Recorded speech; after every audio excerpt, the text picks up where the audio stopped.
Hello, everybody, and welcome to Therapist Supporting Therapists. Today we have with us the amazing Madi Musson, and yay, welcome. She is a certified registered art therapist and a licensed marriage and family therapist. So we're excited to have you here today. Yeah, for sure. Thank you for having me. I appreciate it. You're welcome. All right. And so I know that one of your specialty areas is grief. So I want to talk to you a little bit about that. Because as mental health providers, we're feeling so many different griefs right now. Yeah. And we feel that the world has changed, and it has. And we know this is temporary, and we're telling all of our clients this is temporary, but it doesn't always feel that way. And we realize things will be different even after this. Mm-hmm. So one of the things I've noticed is that not all therapists recognize when we're grieving ourselves. And so for that, could you talk a little bit about some of those signs that we could look for that maybe we're experiencing some of our own grief? Absolutely. So one of the things that I think is really helpful even for us as therapists to remember, a lot of us were trained in Elizabeth Kubler-Ross's model of what loss and grief looks like. And that's actually more of an old school way of thinking. So I think if we look at William Worden's approach and the tasks of mourning, that might be kind of a good way for us as clinicians to check in around, are we ourselves in our own survival mode and grieving method? And so Worden really challenges us to look at acknowledging that a loss has occurred, working through what that looks like in our day-to-day life, adjusting to what our world looks like now, and maintaining meaningful connection while still shifting forward. I think what I've seen with a lot of my fellow colleagues, with myself, with my family, with my friends, is really this idea of we go into what we know to survive. And so I think when we talk about loss and grief, that isn't an exception to that. When we look at things like brain development, we do flight, fright, freeze, fawn, all of these different ways of existing. And I think some of the ways that I'm noticing for myself and other clinicians that we're showing up is, are we being the helpers? I know for me, my survival response is to be overly helpful and try to do. And so I think one of the ways we can check in with ourselves is really about looking at, are we over functioning? Are we under functioning? Are we letting structure still exist in our day-to-day life, or do we feel like we have this responsibility to take on not only our own stuff, but more of our clients' stuff, more of the people around us stuff, and how are we balancing that while giving space for acknowledging emotionally what's going on internally for us with everything. Wow, that is so powerful. Yeah. Yes, I really like that. Are we over functioning? Are we under functioning? And really paying attention to how we're coping with that to identify, hey, I'm feeling this. Yeah. Yeah. So one question I keep getting is, when am I going to move back to in-person therapy? And I really wish that I could answer that for people. And as this feels so open-ended and temporary, can you tell us ways to manage our own grief during this time? Yeah, I think it's normal for us as therapists to be missing our spaces, missing our clients that aren't able to transition to telehealth right now. I think one thing I tried really hard to do as I was transitioning people was to be really transparent about the unknown and how that in and of itself is anxiety producing. And that's not like a thing that we magically as therapists don't experience. The unknown is at the core of this whole experience for everybody. And I think the phrase that I keep using with people is, are we being reactive or proactive? Proactive means that we're still thinking ethically and making healthy choices based on our own experiences and vulnerabilities around, can I be in the office? Can I still work online? What does my specific client need per client? And so I think that is a really important piece that we need to remember as we're dealing with the unknown and holding that for our clients. So a thing that I'm really transparent with my clients about is, I don't really know the answer, but we're doing the best we can. And I'm willing to sit in this space with you in that unknown and model that, hey, this isn't the greatest thing, but it's still something that we're going to move through. Yeah, it's such a powerful time to address the unknown, because we can really sit in that with people. Yeah. Yeah, because we don't know either. No. Yeah. So you, I'm curious because I know you are an amazing healer, and I'm just wondering what you've learned about yourself in this process as a healer, and in finding the balance of also being a human being who's experiencing all of this. Yeah. So anyone who knows me in my personal life or professional life knows I'm very extroverted, and I love being around people. I love being connected to people. And so I think I've noticed myself really holding space for the balance of duality in this. So it's that idea that I still need my extroversion and my connection, but I'm also really tapping into what I need to recharge, not looking the same as when this wasn't an issue in my life. So I'm actually going inward, whereas I think a lot of other people are being challenged to go outward and seek the connection. So for me, it's about having that wellness practice of like holding my own space, asking for a boundary to be reinforced, giving myself a space in my home that's just for me, giving myself time that's just for me.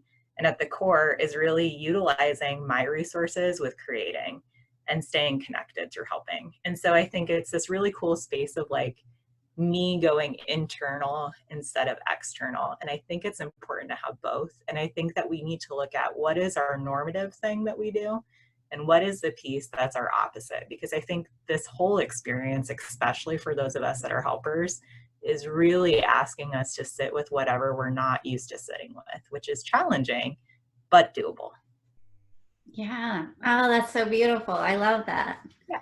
Yeah, thank you for sharing. So you mentioned the creativity, Oh, yeah. and Maddie, I know that you are a very talented artist, and so I'm going to ask you a really hard question. But if you were to create an artistic representation of the experience of what it's like to be a mental health provider and capture that experience, what would we be looking at?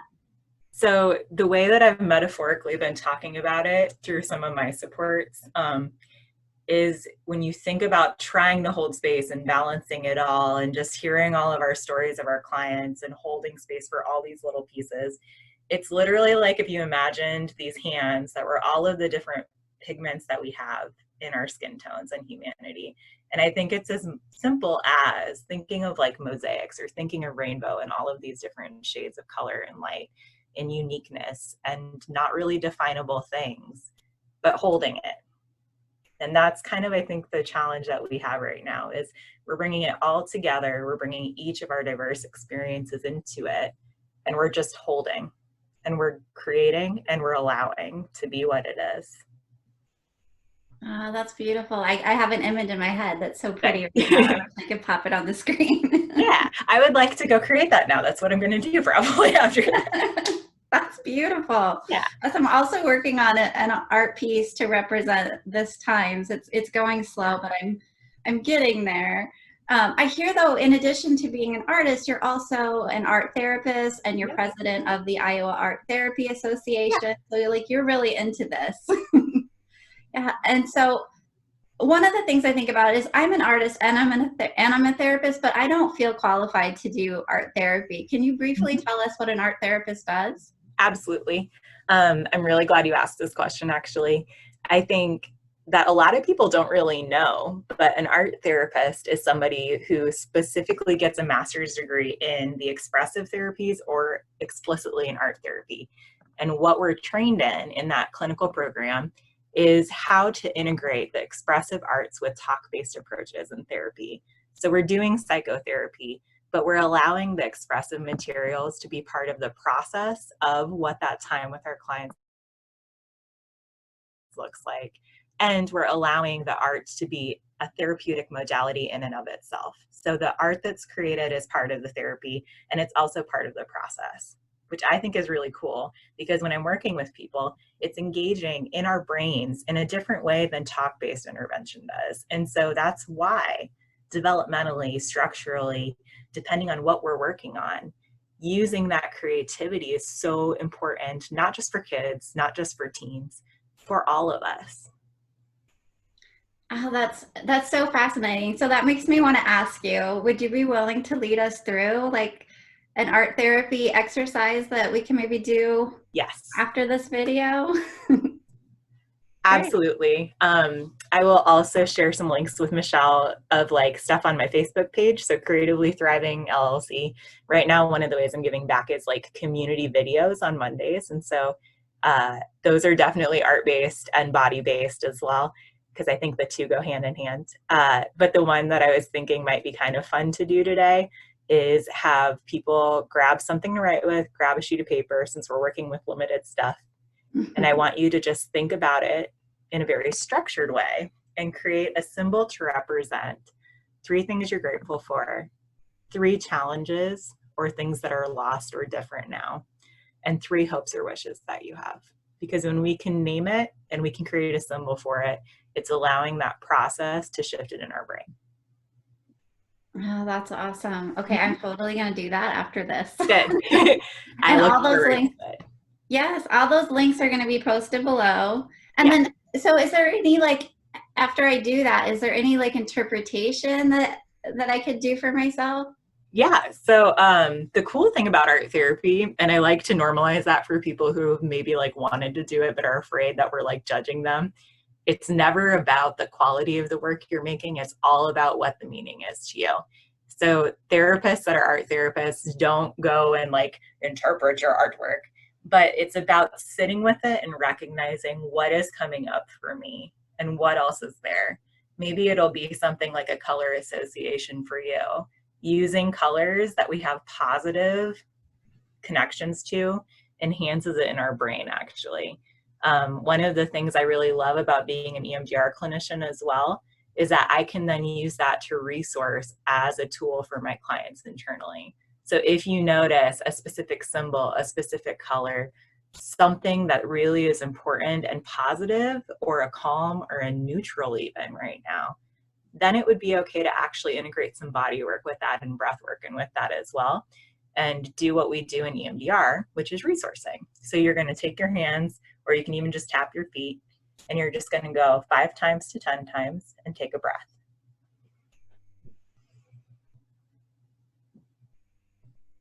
And you're going to notice the positive and good of what you're recognizing in those things that are healthy and helpful and adaptive. And when we can do that as clinicians, it also allows us to be able to show the people we're working with about that too. Oh, that's so great. Thank you for clearing up some of those misconceptions and giving us those great tips. And so, and also you're an EMDR therapist, so you're able to kind of weave that in for us too. Yeah, tap it in. Tapping in the positive. I hope we're all doing a lot of that right now. So much breathing too. Yes, so much breathing. All right. Okay, well, we will absolutely have those links posted of all of those amazing resources that Madi has given us.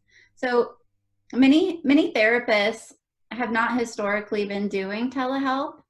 And so I know that transition, at least for me, I can speak for myself, it has been stressful. And so before we wrap up today, I was just wondering if you had any words of wisdom that you'd like to share. Yes, many. I think some are probably not always video appropriate because I get sassy, but I think it's okay to remember we're human and that this is a learning curve for everybody. I was fortunate in that I was already providing telehealth services, so I feel like I wasn't like in the dark trying to grasp for straws. But I think that there are so many supports out there right now, especially online. If you're on Facebook, there's really great resources for clinicians around teletherapy, about insurance reimbursement, about what the heck we're doing with modifiers, because that's been a battle too. And I think it's okay for us to remember that even if we are used to doing things on our own, this is really a time where no one is going to harshly judge you for asking for support and figuring this out and navigating it the ways that you can. I think it's kind of a unique time because even like at the local and international level, we see a lot of flexibility in what providing care and support looks like right now. And so I really encourage people to do their due diligence, make sure they're in their ethical standards, get the free trainings. There's some really awesome telehealth trainings right now, even through Pezi. Like there was a $400 training for free right now, just because a lot of people want to support us all in doing the work. And it's okay to make sure we're getting support for ourselves too. I myself have been in therapy for a really long time just to make sure I was doing okay. And one of the things that's cool about that is it allows me to experience telehealth as a client as well. And so normalizing for our clients, hey, this is a weird new thing that we're doing, is actually really freeing. A lot of my clients have really appreciated my transparency about like, well, today the audio is just going to be weird. That's what we're doing. So I think anytime we can allow our clients to hold space for our humanity, it lets them hold space for their own too. And we can hold space for our own humanity a little bit easier then too. Yeah, one of the things that I love so much about this process is that we're able to be a little bit more real. And that's a bit controversial, but I've always felt like, you know, those more like early shamanic roots of therapy and the connectedness and how we've gotten so far away from that. And I think it's really interesting how this process is kind of moving us back in that direction a little bit. So absolutely. I feel like that's been the really beautiful thing to see too, is if you can breathe through the panic of it and just take it one step at a time, it allows us to really go back to our roots of the work that we do. And I think there was somewhere I was reading, and it was this beautiful space and piece about how at the core what we need is attunement. And so at the core, it's not about your modalities. It's not about having the perfect session with no technical difficulties. It's just about us holding space and attuning. And that, I think, goes beyond our work as clinicians. I think that that goes to us as humans connecting with each other. And that's the piece that I feel really passionate about. yeah. Yeah, that's so important. Mm-hmm. Yeah. And it matters, that heart connection. Yeah. Yeah. And I think that we can feel that with each other even through the screen, even though it's a little different. Mm-hmm. I think that still can come across when we're in that heart space of I genuinely care. Yeah. All right. Well, thank you so much, Madi, for being on here today. I appreciate you so much and all of your wisdom. And I can't wait to go do this art therapy exercise and try it out. Good. Thanks, Michelle. You're welcome. All right. Thank you, everybody. This is Therapists Supporting Therapists. Please like or I can't talk. I'm imperfect. Please like or subscribe below. Thank you.